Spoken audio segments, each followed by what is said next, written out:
Good morning and welcome to Bible study time. It is the last Sunday of January 2025, and I don't know, you know, the year is almost a 12th over, and that always sets in me. It just seems to be, telling, where did the time go, and are you making the best use of every day? And I'm beginning to think. Um, my days are more numbered, or they're shorter numbered than they used to be, and what am I doing here anyway? But hey, I welcome you to come and have a little Bible study time with us. We started a couple weeks ago a new unit on the heart of worship, and we began with the focus of our worship out of Isaiah chapter 40. And today we go to the inspiration of worship, because last week was Sanctity of Human Life Sunday, and so we took a little bit of time off, and we talked about um, the value of life. And so then now we jump to Psalm 25. Psalm 25 is a psalm that just teaches us to be always aware of God's blessings and His goodness and His grace, and to be thankful for that. And really, the attitude of thankfulness, the attitude of gratitude, is one that we can never express enough, especially as believers. We should always be appreciative of anything and everything that comes our way. Um, it's easier, the good things, but when the bad things come, we still need to be able to see that it's a sovereign God who is in control of all things, and that He will take care of our lives. He will bless us. He will help us, and He'll give us what He knows is good and right and best for us when we trust Him. So we can depend upon that. So we should always be thankful to God. Okay, so Psalm 25 is just kind of a neat psalm. It's a kind of a praise psalm. It is a acrostic structured psalm, which means every verse, now not in the English translation, but every verse in Hebrew starts with the alphabetical order of the Hebrew alphabet. And so it's an acrostic psalm. By the way, how many letters in the Hebrew alphabet? 22. How many verses in Psalm 25? Oh, let me guess, 22. Now, early writings always recorded 22 because it put a the I can't remember where this is, seen. It made that sound, seen. It combined it with the sh sound. So it would be seen, sheen, if you were doing your Hebrew. And some even Aramaics or Arabic add a different vowel there. Matter of fact, I think Arabic might even have 24 letters in it. I can't remember. Anyway, but sin sheen was always the same vowel, but then in some really late Hebraic writings, sin sheen was like a different vowel, even though they look the same. It's just one has a breath mark in it that does the sh sound. So anyway, just I don't even know why I got off on all that. My Hebrew is pretty bad. I just threw that out for you there. Okay. So, but it's listed as a Psalm of David. And is it a psalm that David wrote? Maybe. Is it a psalm that David adopted to use in worship in the temple, or rather in the, he wasn't in the temple, but rather in the tabernacle on the day of worship? Sure, absolutely. Could have been. And so, we then just look at the Psalm of David. Okay. And the first three verses are not in our lesson today, but they are really critical. And so you might want to back up and read those. They're pretty good. And then we begin in verse 4 of Psalm 25. And we're just ready to roll, folks, because, it takes us forever to get started. Okay. And so we're ready to roll here. So Psalm 25, beginning in verse 4, The psalmist says, "Make your ways known to me, Lord. Teach me your paths. Guide me in your truth and teach me, for you are the God of my salvation. I wait for you all day long. Remember, Lord, your compassion and your faithful love, for they have existed from antiquity. Do not remember the sins of my youth or my acts of rebellion in keeping with your faithful love, but remember me because of your goodness, Lord." So he just begins by saying, I'm waiting. I wait for you all day to make your ways known to me. Because of your love for me, show me your mercy and show me your ways, show me your paths. Help me to know the way that I should go. He also says in verse 5, guide me in your truth and teach me. Um, Truth is a word that we just think of being a black and white thing, and it is. It is. But it's also something that denotes faithfulness and stability and dependability.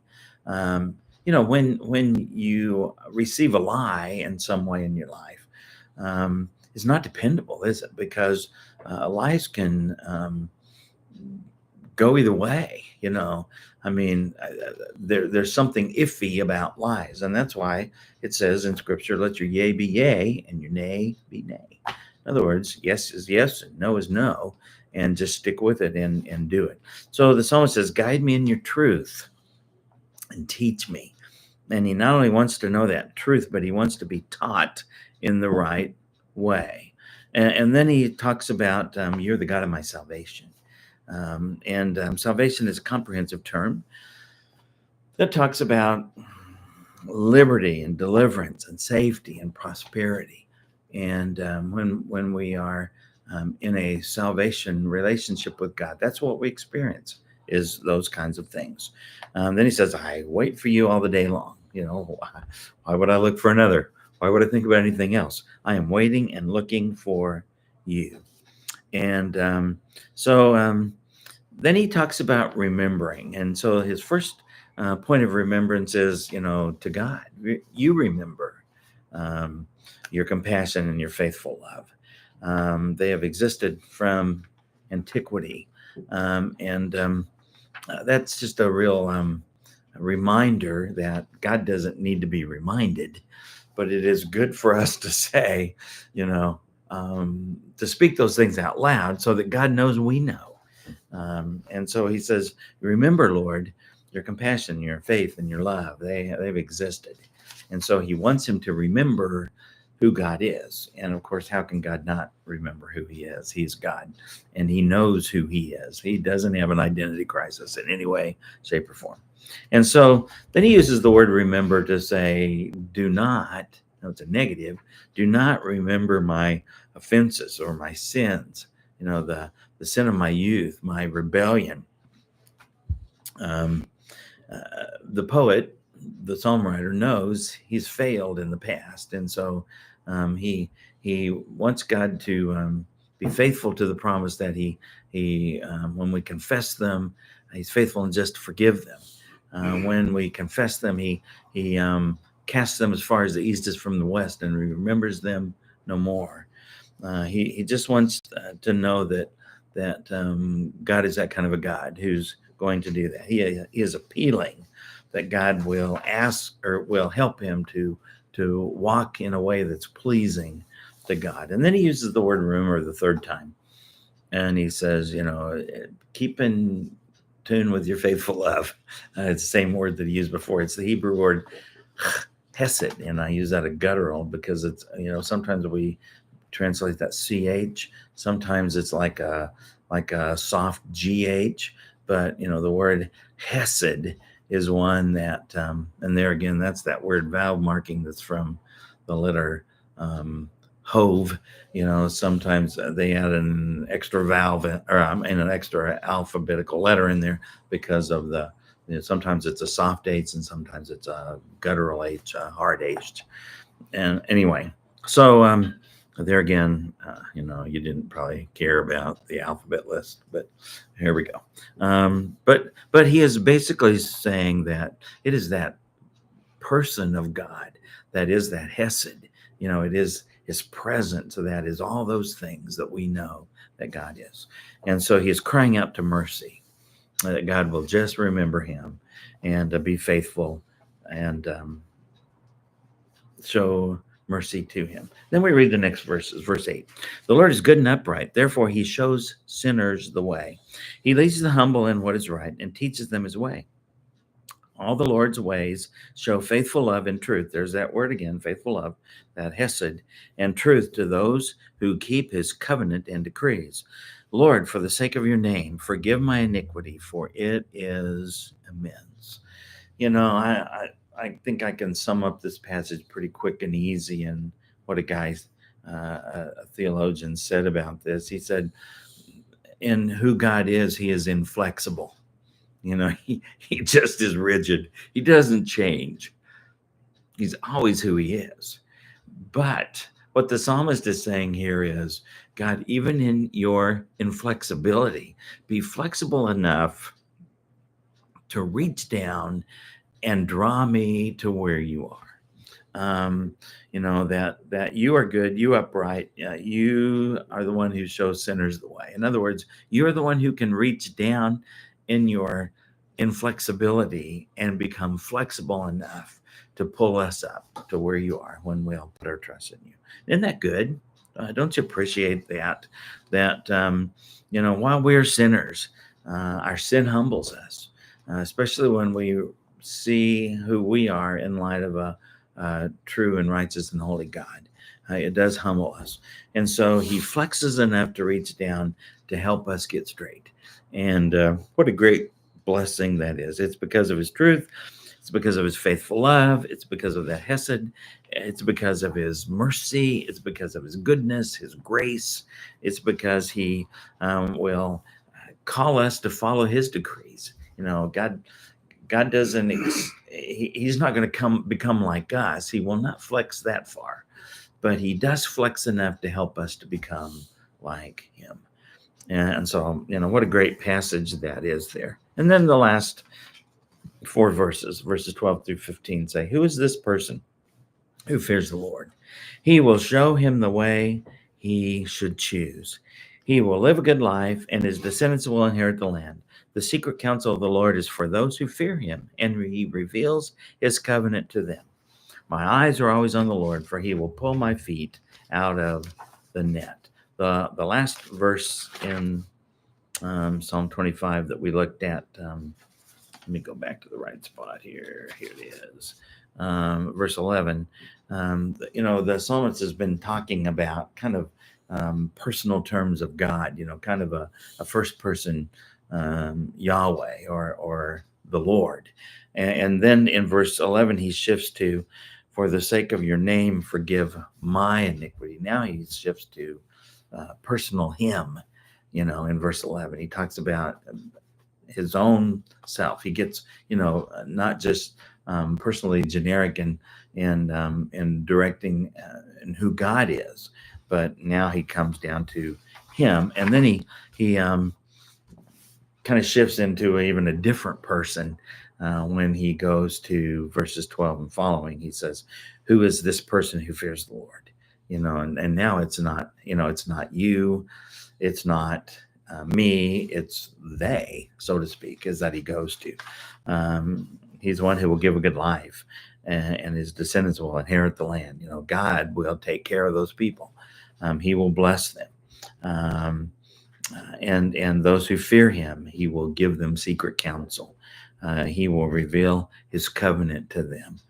And then he goes back to the personal again, to the personal pronoun. He says, my eyes are always on the Lord, for he will pull my feet out of the net that is about to ensnare me, the net that is going to catch me and draw me into sin and away from God. He shifts from the person of God to then he makes a plea for himself.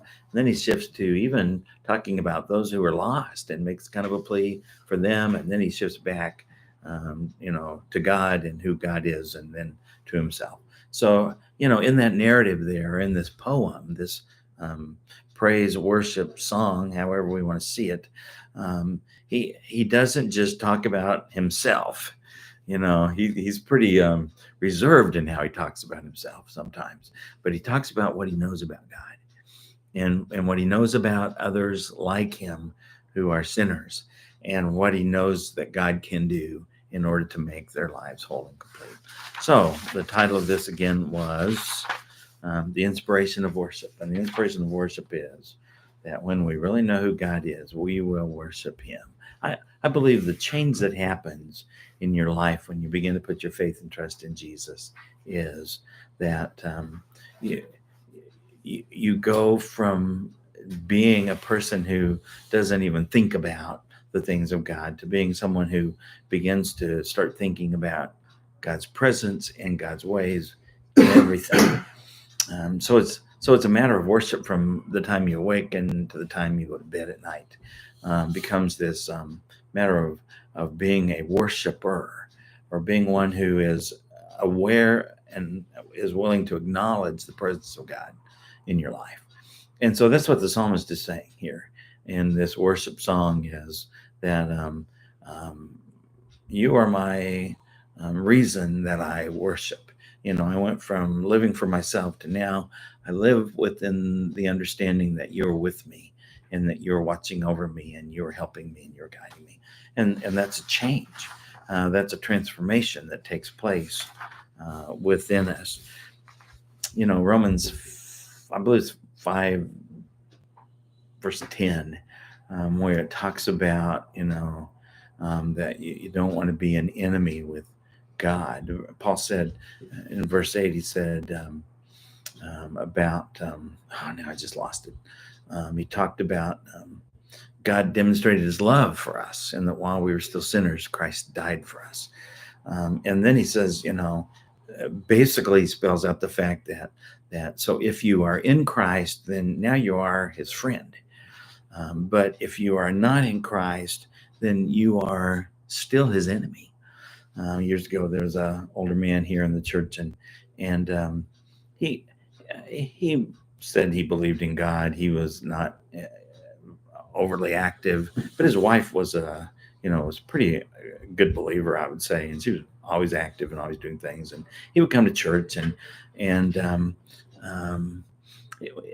anyway, his whole approach was that, well, he wasn't an enemy of God. But when I read that verse to him, and those verses in Romans 5, and I said to him, look, if you're not in with God, you are his enemy. And that was life-changing for him, because he had never seen himself as an enemy of God. He'd never seen himself as against God. And that was just like a different thing for him. He now saw this differently. And I'm happy to say that the last year or two of his life before he died, he was a different person, because I believe he learned that he couldn't sit on the bench any longer. He really, he thought he was on the team, but once he realized that until you are on the team, until you really are a friend of God, then you're still at enemies. You're still at odds with God. And I believe that made a difference in his life. I really believe he died with peace in his heart, knowing that Jesus had saved him, that he didn't want to be enemies anymore with Jesus. So what a great truth that is. And that's what the psalmist is saying, is the point of worship is that we're no longer enemies with God, but we are his. So up, time to go. All right. God bless y'all. Have a good week. Bye.